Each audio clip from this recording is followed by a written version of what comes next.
गासैबो मानगोनां रायजो राजा नोंथांमोनखौ आंनि बे भिडिअ बरायना लाग्रोनाय जाबाय। लोगोसे नोंथांमोना बे भिडिअखौ कमप्लिट नायजुबानो जाबाय जे एबसुनि दानि आफादगिरि मानगोनां दिपेन बर' आदाया मोनसे मिडिया बाइटनि गेजेरजों बुंदोंमोन जे गावनि बे एबसुनि आफादगिरि बिबानखौ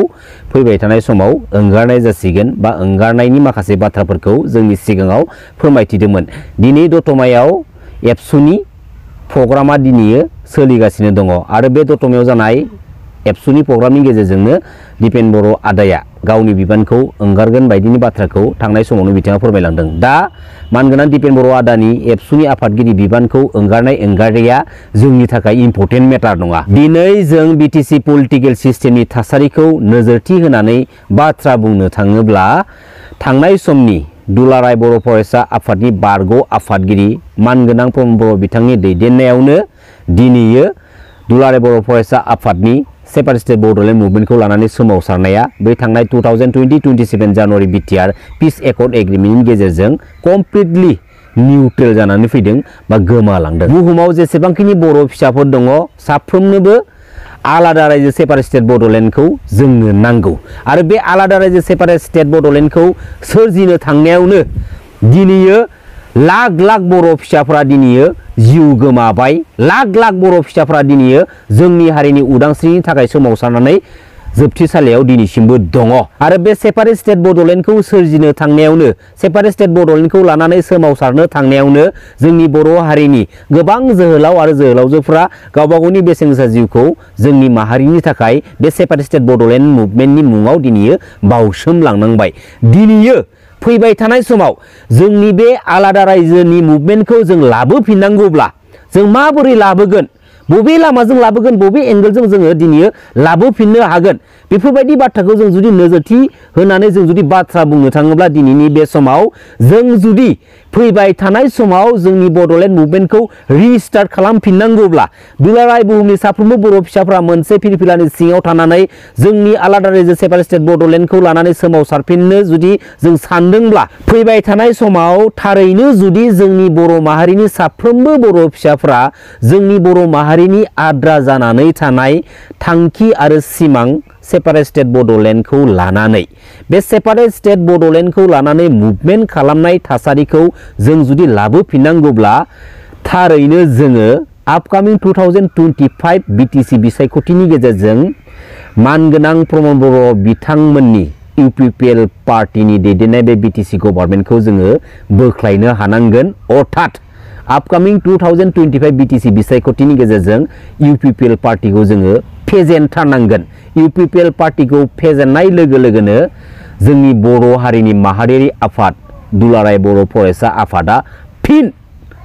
जोंनि बे आद्रा थानाय सिमां थांखि सेपारेट स्टेट बड'लेण्ड बेखौ लानानै सोमावसारफिननो थाखाय थाग थियारि जागोन। बुहुमनि साफ्रोमबो बर' फिसाफोरखौ लानानै मोनसे फिरफिलानि सिङाव लाफानानै। नंगौना नङा रायजो राजा नोंथांमोन? आरो बे बाराव थारैनो जुदि बड'लेण्ड सेपारेट स्टेटखौ लानानै मुभमेन्ट खालामनाया थाबैनो जुदि जामारोब्ला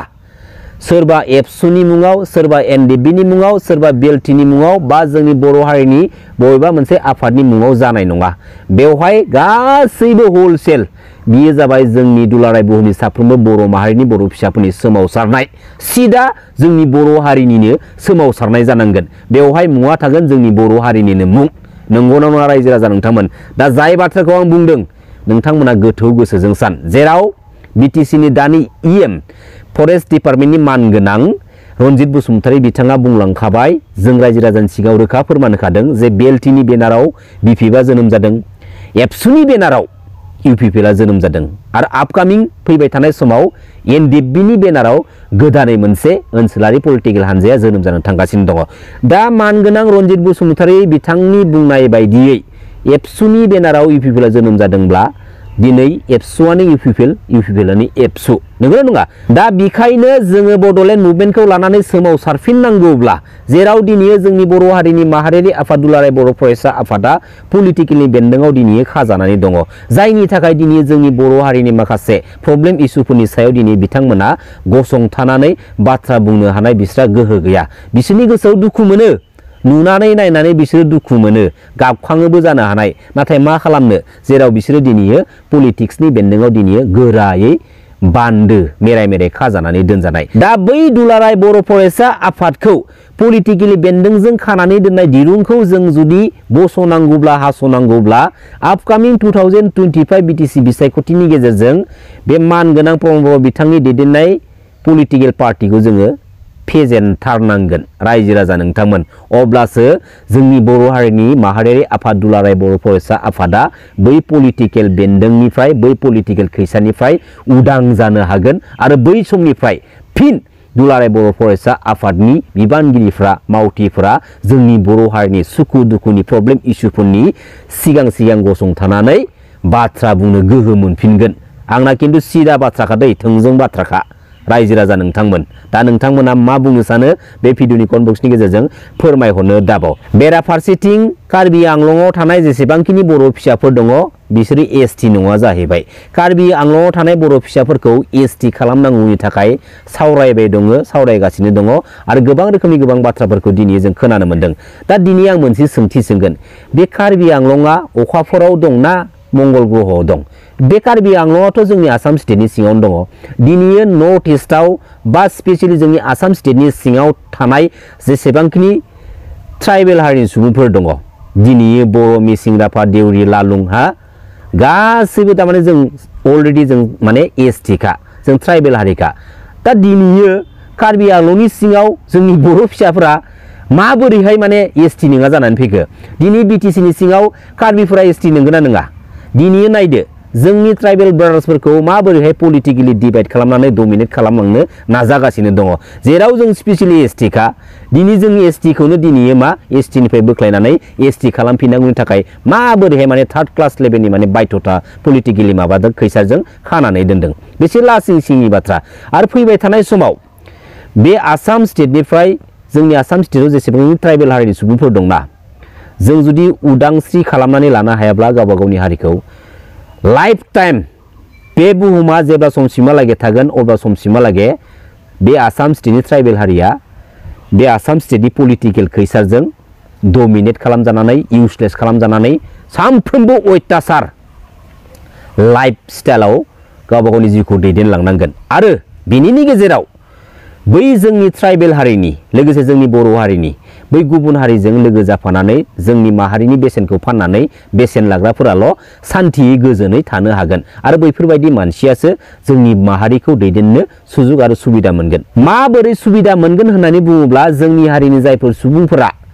लुबैसुला, गादि लुबैसुला, रांनि लुबैसुला, बैफोर लुबैसुला सुबुंफोरखौ गुबुन हारिनि एन्टि बड' एन्टि ट्राइबेल हारिनि सुबुंफोरा दिनै लालस खालामनानै दिनै बिसोरखौ इउज खालामनानै जोंनि माहारिनि गेजेराव जोंनि माहारिनि बेसेनखौ सोबख'नो थाखाय बिसोरखौ जेब्लायबो इउज खालामबोबाय दङ आरो फैबाय थानाय समाव इउज खालामलांबाय थागोन। बेखायनो सिदा बाथ्राखा दै, जोंनि बर' हारिनि बाथ्राखौ आं स्पेसियेलि बुंगोन, उदांस्रि लानांगौ बे आसाम स्टेटनिफ्राय आरो बे आसाम स्टेटनि पलिटिकेलि आरो मोनफ्रोमबो बिथिङाव जों गादब जानानै जोंनि माहारिखौ जोङो सालायलांबाय थाया। आरो बे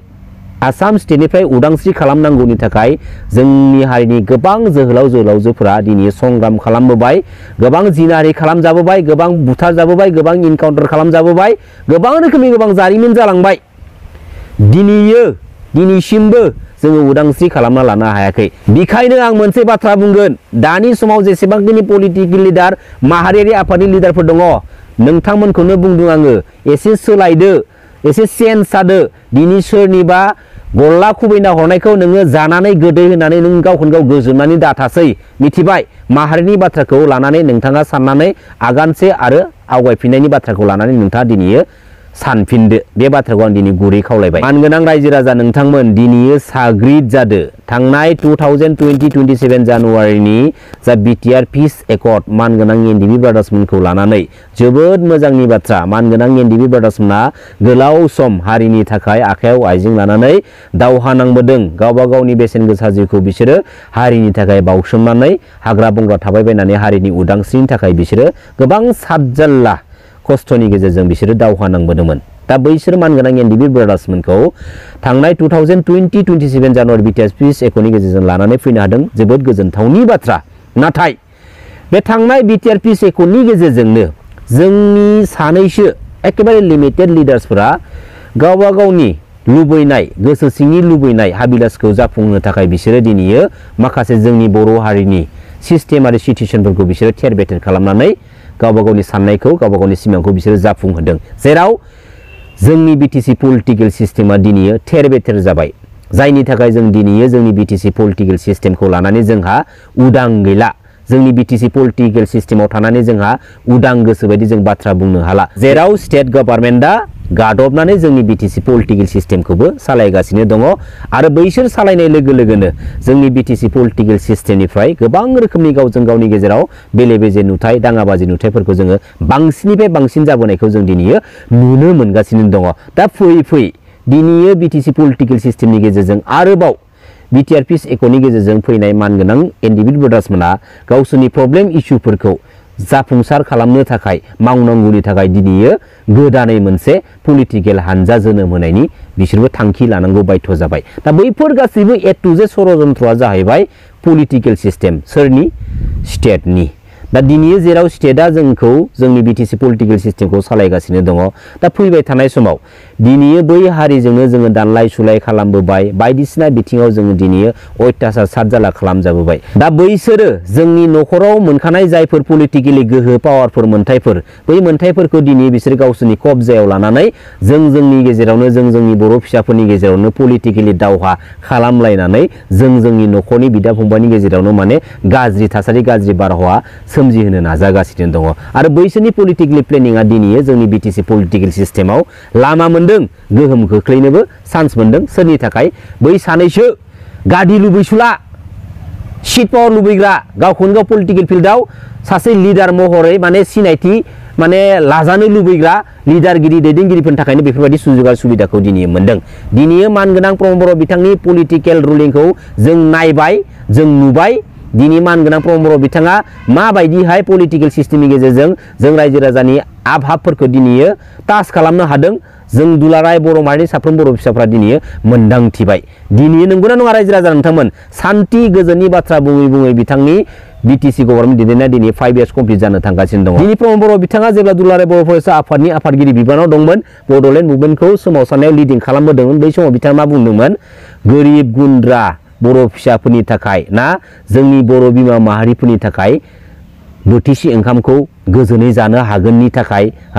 आरामसे गावबा गावनि बेसेन गोसा जिउखौ समफोरखौ आलो गोजोनै बाबेनलांहोनो हानायनि थाखायसो सोमावसारदोंमोननो दिनै मानगोनां प्रमद बर' बिथाङा जोंनि बिटिसि पलिटिकेल सिस्टेमाव फैनानै खायदा बोराय बाहायनानै बिटिसिनि सिएमनि सिआरआव जिरायनो खाबु मोनदों नोंथांनि बिटिसि गभर्नमेन्ट दैदेननायनि समाव जोंनि बर' हारिनिनो बर' फिसाफोरा इफेक्सन खालामनानै होस्रांजायो आरो बेवहायनो जोंनि बर' बिमा माहारिनि बर' बिमाफोरा बै पुलिसजों बै फरेस्टारजों बुजायो दा बैफोर गासैबो सावगारिखौ नोंथाङा नायनानै गोजोननाय मोनदोंना दिनैयो गोजोननाय मोनदोंब्ला नोंथांनि बाथ्रासो बियो आरो गोजोननाय मोनाखैब्ला बैफोर जालांनाय जाथायनि एगेन्स्टआव नोंथाङा दिनैयो बाथ्रा बुं डाइरेक्ट थांखिनानै बाथ्रा बुं मिथिबाय आं सिदा बुंखागोन बिटिसि एकर्डनि गेजेरजों जोंहा थोब्लिद माब्लिदैब्लाबो गंसे न' मोननो हादोंमोन आरो बे न'आव दरजा दंमोन खिरखि दंमोन बेरा दंमोन उखुम मुदाबो दंमोन नाथाय जोंनि माहारिनि सानैसो सेल्फिश लिडारफोरा थांनाय 2027 जानुवारिनि बिटिआर पिस एकर्ड एग्रिमेन्टनि गेजेरजों बे बिटिसि एकर्डनि गेजेरजों मोनबोखानाय जोंनि थोब्लिद माब्लिद न'नि उखुम मुदाखौ बहाबा फानखोमानानै फैबाय आरो जोंनि न'आव थाखानाय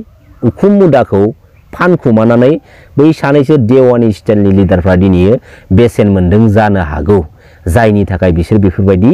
मोनखानाय थाखानाय जिरादखौनो बिसोरो फानखुमानानै बहाबा दोनखुमानानै फैबाय आरो बैफोरबायदि लिडारफोरानो दिनैयो गावबा गावनि महरखौ साफा साफा पलिटिकेल लिडारनि आबुं महरै सिनायथि होनो थांखि दिनै बिसोरो खायदा बोरे बाहायनानै जोंनि बिटिसि पलिटिकेल सिस्टेमाव एन्ट्रि मारिनानै साफा साफा पलिटिकेल लिडार जानो हाबाय आरो जों खोनायो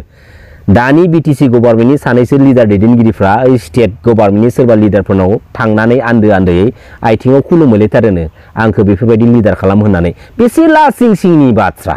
मा दरखार दङ बै गुबुन हारिनि आथिं हमनानै जोंनि बिटिसि पलिटिकेल सिस्टेमखौ सालायनो थाखाय आरो सालायनो सुबिदा लानो थाखायनो दिनै गुबुन हारिनि आथिङाव हमनांगौनि मा दरखार दङ लाजियाखसै नोंसोरो लाजिनांगौ नोंसोरो मिथिबाय नोंसोरबायदि लिडार नोंसोरबायदि दैदेनगिरिखौ जोंनि माहारिनि इयुन जेनेरेशना माबे मोजां एंगेलखौ नायनानै फल' खालामनांगौब्ला जों लाजियो दिनैयो नोंसोर बायदि थार्ड क्लास लेभेल गुबुननि आथिं सिङाव थानानै निजिनि न'खरखौ सालायग्रा लिडार दैदेनगिरिफोरखौ जोङो दिनैयो नुनानै नायनानै लाजियो आरो दिनैयो जोङो नोंसोरनि मोनफ्रोमबो बिबुंथिखौ नायनानै जों दिनैयो लाजियो जेराव बै गुबुन हारिया अर्डार अथ'रिटि हराबा दिनै गावबा गावनि खुगाखौनो सिनानै निजिनि न'आवनो निजिनि सेथ्लायावनो बुंनो हानाय नोंस्रा पावार गैया बेसे लासिंसिं शेमलेस नोंगौ रायजो राजा नोंथांमोन खुलुमबाय जै बर' हारिनि जै बर' बिमानि